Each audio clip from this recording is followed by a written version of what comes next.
بسم اللہ الرحمن الرحیم۔ السلام علیکم۔ ڈاکٹر نوید ہیلتھ کیئر میں آپ لوگوں کو خوش آمدید۔ امید ہے ویورز آپ سب لوگ خیریت سے ہوں گے۔ آج کا ہمارا ٹاپک مرگی کے بارے میں ہے، جسے انگلش میں ایپیلیپسی بھی کہتے ہیں۔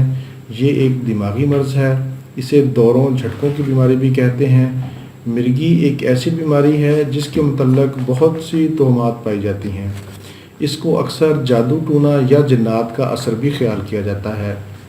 آگاہی نہ ہونے کی وجہ سے مریض ذہنی نفسیاتی بیماریوں کا شکار ہو جاتا ہے۔ مرگی کا مرض 70% قابل علاج ہے۔ دنیا بھر میں مرگی کے مریضوں کی تعداد تقریباً 70 لاکھ کے قریب ہے۔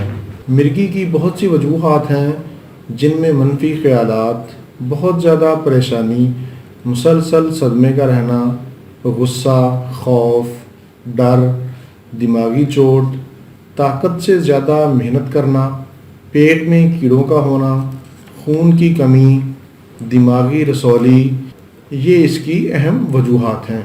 علاج سے پہلے تشخیص بہت ضروری ہے۔ مرگی کا مریض اچانک بے ہوش ہو جاتا ہے، وہ چلتے پھرتے کام کرتے یکا یک گر جاتا ہے، دل کی دھڑکن تیز ہو جاتی ہے، سانس لینے میں دشواری ہوتی ہے، گردن ٹیڑھی ہو جاتی ہے، منہ سے جھاگ نکلنے لگتی ہے، کبھی کبھار زبان دانتوں کے درمیان آ کر کٹ بھی جاتی ہے۔ اس لیے جب دورہ پڑے تو دانتوں کے درمیان کوئی لکڑی وغیرہ رکھ دیں تاکہ زبان نہ کٹے۔ اکثر مرگی کا دورہ 2 سے 3 منٹ میں خود ہی ختم ہو جاتا ہے، لیکن اگر ختم نہ ہو تو لہسن کو کچل کر مریض کو سنگھانے سے فوراً ہوش آ جاتا ہے۔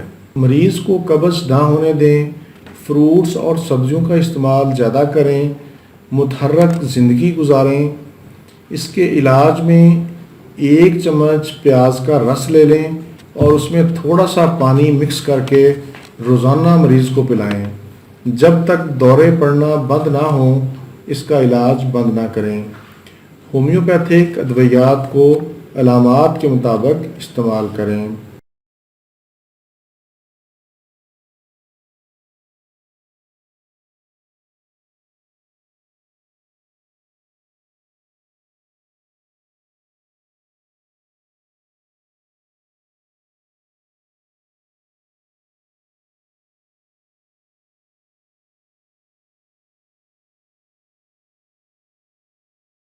روحانی حوالے سے میں آپ کو بتاتا چلوں کہ سورۃ سجدہ کو لکھ کر پاس رکھ لیں۔ اس کے پاس رکھنے سے انشاءاللہ آپ کو مرگی کے دورے نہیں پڑیں گے۔ آخر میں آپ کو مرگی کے حوالے سے ایک ٹوٹکا بتاتا ہوں۔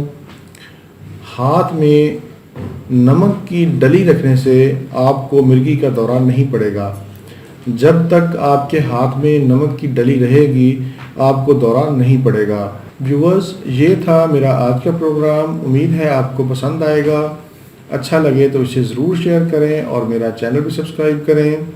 میرے اگلے پروگرام کا ٹاپک ہوگا پتا کی پتھری اور اس کی سوزش۔ اسی کے ساتھ ہی مجھے اجازت دیجیے۔ اللہ حافظ والسلام۔